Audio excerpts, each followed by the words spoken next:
வணக்கம் நண்பர்களே. UPSC prelims 2022 examination முடிஞ்சிருக்கக்கூடிய இந்த நேரத்தில் தொடர்ந்து பல மாணவர்கள் என்னை காண்டாக்ட் பண்ணிட்டு வராங்க. இது சம்பந்தமாக ஏற்கனவே வீடியோஸ் நான் அப்லோட் பண்ணியிருக்கேன். இப்போ என்ன நடக்குது அப்படின்னு பார்த்தீங்கன்னா, ஸ்டூடெண்ட்ஸ் மேலும் அவங்களுக்கு அந்த கன்ஃபியூஷன் வந்துட்டே இருக்கு. நான் நல்லா தான் படித்தேன், நல்லா தான் எழுதினேன், ஆனாலும் என்னால் கிளியர் பண்ண முடியல. அதோடைய காரணம் என்ன நான் அசஸ் பண்ணணும் அப்படின்னு கண்டினியூஸா queries ரைஸ் பண்ணிக்கிட்டே இருக்காங்க. நிறைய மாணவர்கள் இந்த மாதிரி கேட்குறாங்க.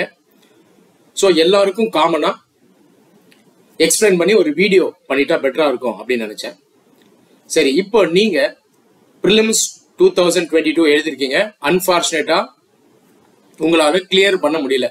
எதிர்பார்த்த அளவுக்கு ஸ்கோர் இல்லை.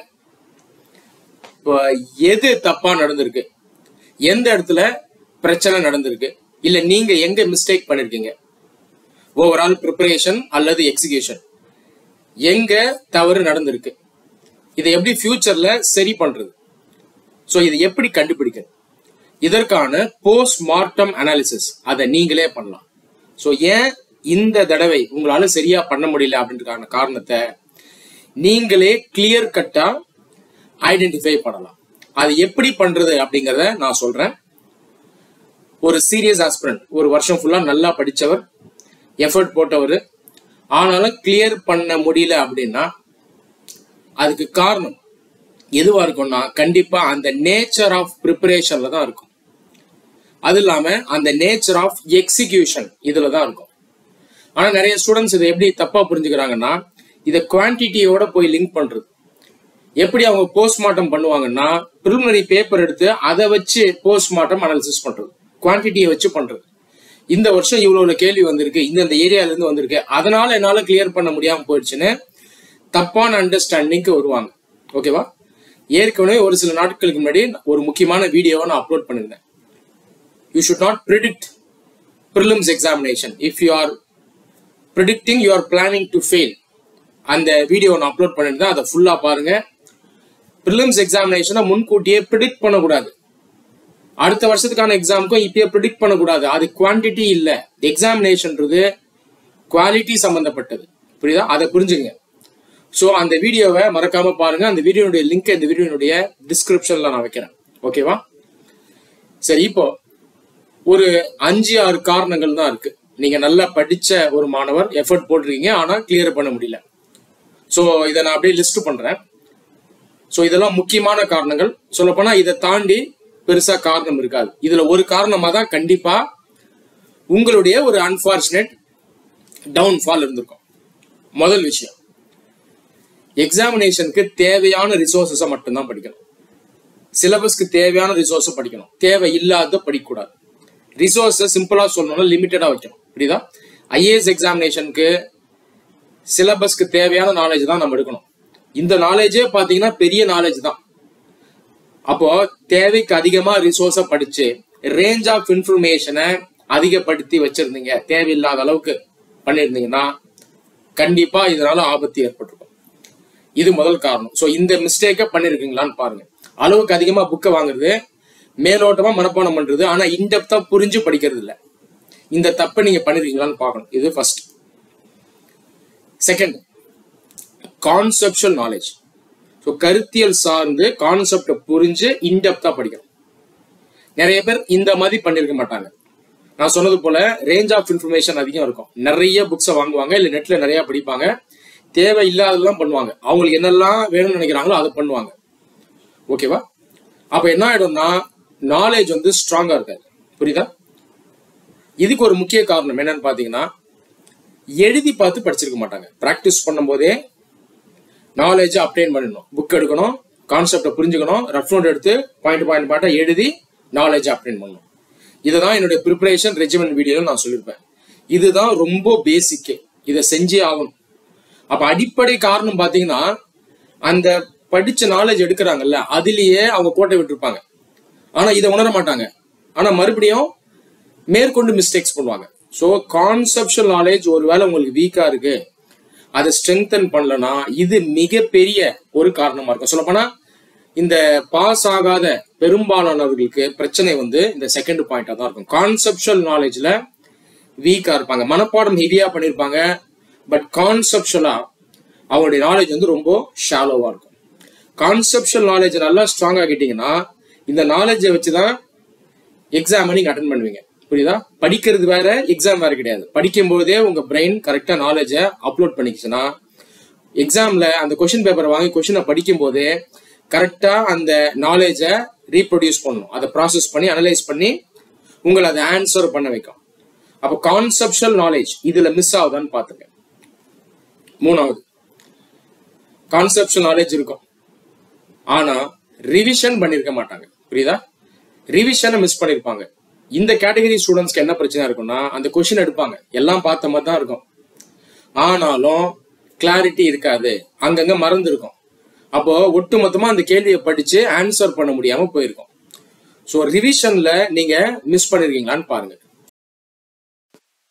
சொல்லப்போனா ஒரு 85% ஆஃப் சிலபஸ் எல்லா சப்ஜெக்ட்ஸ்லயும் சொல்றேன் ஆவரேஜா, இதை ஸ்ட்ராங்கா இன்டெப்தா கான்செப்சுவலா படிச்சுட்டு போனாலே பாஸ் பண்ணலாம். பாலிட்டி மட்டும் ஒரு 100% முடிச்சிடணும். அதுல ஒன்றும் மேஜிக்லாம் இல்லை. பாலிட்டியில தான் அதிகபட்ச கேள்வியை கரெக்டா அடிக்க முடியும் ப்ரிலிம்ஸ்ல. But overall on an average 85% syllabus முடிச்சு நல்லா ஸ்ட்ராங்கா முடிச்சு அதை நல்லா ரிவைஸ் பண்ணியிருந்தாலே பாஸ் பண்ணலாம். ஆனா நிறைய பேர் பண்ற தப்பு, ரிவிஷன் பண்ணாம மேற்கொண்டு அந்த குவான்டிட்டியை அதிகப்படுத்திட்டே போவாங்க. இன்னும் மேற்கொண்டு நிறைய மனப்பாடம் பண்ணுவாங்க, டெப்த் இல்லாம போயிடும். இது இன்னொரு ஆபத்து. நான்காவது மிஸ்டேக், நடப்பு செய்தியை ரொம்ப தேவையில்லாம படிக்கிறது. இதை பல ஆண்டுகளா பல மாணவர்கள் பண்ணிட்டு வராங்க. இதை பத்தி ஆல்ரெடி நம்ம சேனல்ல டீடைல்டா எக்ஸ்பிளைன் பண்ணிருக்கேன். கரண்ட் அஃபேர்ஸ்னா என்ன, அதை எவ்வளவு படிக்கணும், எப்படி படிக்கணும், எவ்வளவு மாதங்களுக்கு படிக்கணும், எல்லாத்துக்கும் அட்வைஸ் இருக்கு, அதை பாருங்க. கரண்ட் அஃபேர்ஸ் அதிகம் படிச்சீங்கன்னா சப்ஜெக்ட் வைஸ் கான்செப்சுவல் நாலேஜ் உள்ள இருக்குல்ல, அது வெளியே போயிடும். உங்க மூளை அதனுடைய அனாலிட்டிக்கல் எபிலிட்டியை இழந்துடும். இது மிகப்பெரிய ஆபத்து. கரண்ட் அஃபேர்ஸ் படிக்கணும், ஆனா அளவா தான் படிக்கணும். அந்த கரண்ட் அஃபேர்ஸ் கேள்விகள் பிரிலிம்ஸ்ல ஒரு வருஷம் அதிகமா இருக்கும், இன்னொரு வருஷம் அந்த அளவுக்கு இருக்காது. யூபிஎஸ்சி எப்படி கேட்டாலும் நீங்க அளவா படிச்சுட்டு போனா போதும். ஓகேவா? சீரியஸ் ஆஸ்பிரன்ஸ் எல்லாருமே ஓரளவுக்கு தான் அந்த நடப்பு செய்தி சார்ந்த கேள்வி அட்டன் பண்ண முடியும். மிச்சதை விட்டுட்டு தான் அவங்க வரணும். அப்படிதான் இருக்கும் கொஸ்டின் பேப்பர். அதனால அன்லிமிட்டடா கரண்ட் அஃபேர்ஸ் படிக்கிறதுனால பிரயோஜனம் இருக்காது. 10 வருஷம் உட்காந்து நீங்க இதை படிச்சுக்கிட்டே இருந்தாலும் லிமிட்டடா தான் கேள்வி அட்டன் பண்ண முடியும். கரண்ட் அஃபேர்ஸை அதிகம் படிச்சிருந்தீங்கனாலும் அது ஆபத்து. இதுல சில பேர் என்ன பண்ணுவாங்கன்னா, இந்த நடப்பு செய்தி இருக்குல்ல, அதை கடைசி ஒரு சில நாட்கள்ல படிப்பாங்க. அந்த தப்பு பண்ணுவாங்க. ஆல்ரெடி நிறைய மனப்பாடம் பண்ணிருக்காங்க, இன்னும் பத்தலன்னு சொல்லி இந்த போலியான ஐஏஎஸ் உலகத்துக்குள்ள மூழ்கி இருந்து இன்னும் படிச்சிருப்பாங்க லாஸ்ட் ஒரு 4-5 நாளுக்கு. அதுவும் ஆபத்து. அந்த கடைசி 4-5 நாள் என்ன பண்ணணும், மேற்கொண்டு மனப்பாடம் உள்ள போய் உட்காந்துக்கிட்டு மூளையை வேலை செய்ய விடாம பண்ணிடும். கான்செப்சுவல் நாலேஜ் அதை அனலைஸ் பண்ணி வெளியே எடுத்துட்டு வர முடியாம போயிடும். சிம்பிளா சொல்ல போனா அந்த கேள்வியை படிச்சு சிந்திக்க முடியாத மாதிரி ஆயிடும். இது 4வது மிஸ்டேக். 5வது, கொஸ்டின் பேப்பரை வாங்கி அதை கரெக்டா புரிஞ்சிக்க முடியாம சில பேருக்கு இந்த பிரச்சனை இருக்கும். அனலைஸ் பண்ண முடியாது, ஃபோக்கஸ் பண்ண முடியாது. அப்போ உள்ள இருக்க நாலேஜை அவங்களால வெளியே எடுத்துட்டு வர முடியாது. இவங்க என்ன மிஸ்டேக் பண்ணிருப்பாங்கன்னா, நான் ப்ரிப்பரேஷன் ரெஜிமெண்ட் வீடியோல சொல்வேன், நீங்க ப்ரீவியஸ் இயர் பேப்பரை முன்கூட்டியே அந்த ப்ரிப்பரேஷன் ஸ்டார்ட் பண்ணும்போதே நேரம் படிக்கும்போது கொஞ்சம் எடுத்து கேள்வியை புரிஞ்சுக்கணும்னு சொல்வேன். இது ரொம்ப ரொம்ப முக்கியம். ஆனா அது நிறைய பேர் பண்ண மாட்டாங்க. அப்ப என்ன பண்ணுவாங்க, வருஷம் ஃபுல்லா முடிஞ்சிருக்கும், ஆக்சுவல் ப்ரிலிம்ஸ் எக்ஸாம்ல உட்காந்து கேள்வி இருக்கும், அந்த கேள்வியை ஃபுல்லா படிச்சு அண்டர்ஸ்டாண்ட் பண்ண முடியாது. அந்த கேள்வியை புரிஞ்சு உள்ள இருக்க நாலேஜை வெளியே எடுத்துட்டு வர முடியாத நிலையில அவங்க இருப்பாங்க. புரியுதா? இது இன்னொரு மிஸ்டேக். இந்த மிஸ்டேக்கை நீங்க செஞ்சிருக்கீங்களா அப்படின்னு பாருங்க. கடைசியா மாடல் டெஸ்ட ரொம்ப அதிகமா இருக்குது. இது மிகப்பெரிய ஆபத்து. மாடல் டெஸ்ட்டை எப்படி எடுக்கணும், ஏன் மாடல் டெஸ்ட்டை அதிகமா எடுக்கக்கூடாது அப்படின்றத பத்தி ஆல்ரெடி நான் ஒரு வீடியோ அப்லோட் பண்ணிருக்கேன். அதை ஃபுல்லா கேளுங்க. அந்த வீடியோனுடைய லிங்கையும் அந்த வீடியோனுடைய டிஸ்கிரிப்ஷன் எடுக்கிறேன். ஸோ எல்லா வேலைகளும் கரெக்டா பண்ணிட்டு டெஸ்ட்டை ரொம்ப எடுத்தா என்ன ஆயிடும்னா, அந்த டெஸ்ட்ல ஃபேக்சுவல் கொஸ்டின்ஸ் நிறைய இருக்கலாம், அகாடமிஸ் அந்த மாதிரி வைப்பாங்க. அப்போ நீங்க என்ன பண்ணுவீங்கன்னா, அந்த ஃபேக்டை மேற்கொண்டு விரட்டிட்டு இன்னும் தேவையில்லாம நிறைய ரிசோர்ஸை படிச்சுட்டு ஒரு சில இடங்கள் விட்டு போயிருக்குன்னு சொல்லி அந்த இடங்கள்லாம் ஸ்பெசிஃபிக்கா விரட்டிட்டு போய் மனப்பாடம் பண்றேன்னு சொல்லி முக்கியமான பகுதிகளை கோட்டை விட்டுருவீங்க. புரியுதா? இந்த ஆபத்து நடக்கும். ஸோ இது இன்னொரு ஆபத்து. கண்டிப்பா ஒருவேளை உங்களால கிளியர் பண்ண முடியல அப்படின்னா இதெல்லாம் தான் முக்கியமான காரணமா இருந்திருக்கும். இதை தாண்டி கண்டிப்பா முக்கியமான காரணம் எதுவும் இருக்காது. அதனால 2023க்கு நீங்க மறுபடியும் ரெடி ஆகிறீங்கன்னா ப்ராப்பரா ப்ரிப்பரேஷன் ரெஜிமெண்ட் வீடியோ அதை ஃபுல்லா கேட்கணும். அதன்படி படிச்சாலே கண்டிப்பா கிளியர் பண்ணிடலாம். பெரும்பாலான கேள்விகளுக்கு நான் வீடியோஸ் கொடுத்துருக்கேன், கைடன்ஸ் கொடுத்துருக்கேன். பொறுமையா கீவேர்டு வச்சு சர்ச் பண்ணீங்கன்னா அந்த வீடியோஸ் கிடைக்கும். எல்லாத்தையும் பாருங்க. சேனல்ல சொல்றத கேட்டு அதுல டீச் பண்ற மாதிரி படிச்சாலே கண்டிப்பா பாஸ் ஆயிடலாம். பிராக்டிக்கலா அப்ளிகேஷன் ஓரியன்டா டுட்டோரியல் வீடியோஸும் நான் நிறைய கொடுத்துருக்கேன். ஆன்சர் ரைட்டிங் இதுக்கெல்லாம் கொடுத்துருக்கேன். அதெல்லாம பாருங்க. நான் சொன்னது போல அந்த ப்ரிடிக்ஷன் பண்ணக்கூடாது, அந்த வீடியோவை பார்க்கணும். லிங்க் டிஸ்கிரிப்ஷன்ல இருக்கு. டெஸ்ட் ஏன் அதிகம் எடுக்கக்கூடாது, அந்த வீடியோட லிங்க்கும் இந்த டிஸ்கிரிப்ஷன்ல இருக்கு. ஸோ போஸ்ட்மார்ட்டம் அனாலிசிஸ் பண்ணுங்க. அடுத்த வாட்டி நான் சொல்ற மாதிரி படிச்சீங்கன்னா ஃபெயில் ஆகிறதுக்கு வாய்ப்பே இருக்காது. 100% உங்களுக்கு வெற்றி தான் இருக்கும். நன்றி.